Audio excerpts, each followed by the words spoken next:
اور پھر وہ اللہ ہی ہے جو ہمیں مشکل سے نکالتا ہے، درد سے رہائی دیتا ہے، اور میں نے اپنے اللہ کے سوا کسی کو اتنا مہربان نہیں پایا۔ وہ خاموشیاں بھی سن لیتا ہے، لیکن اسے اظہار پسند ہے بندے کا۔ جب بندہ کہتا ہے اے میرے رب، تو وہ متوجہ ہو جاتا ہے۔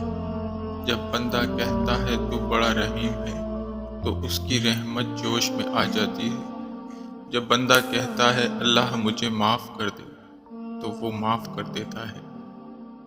جو آنسو اندر گرتے ہیں وہ ان سے واقف ہے، ان تکلیفوں سے بھی واقف ہے جو آپ کو توڑ دیتی ہیں، اور ان باتوں سے بھی جو آپ دل میں دبا لیتے ہو۔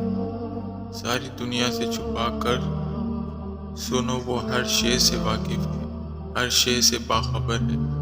یقین رکھو اس پر، وہ ہر شے کو تمہارے حق میں کرنے پر خوب قادر ہے۔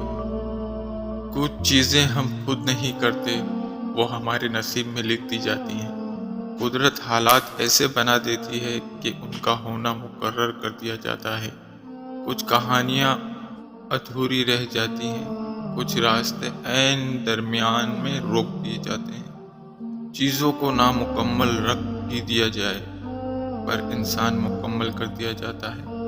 کچھ چیزیں ادھوری ہی مکمل ہوتی ہیں، ہر چیز کو پا لینا شرط نہیں ہوتی۔ اللہ نے چاہا تو وہ بھی حاصل ہوگا جو لا حاصل رہا اب تک۔ بہترین پانے کے لیے بہترین بننا پڑتا ہے، کیونکہ پاک کو ہی پاکیزہ ملتا ہے۔ یا اللہ، اس مبارک دن اور مبارک مہینے کے وسیلے سے سب کے دلوں کی مرادیں پوری فرما، آمین۔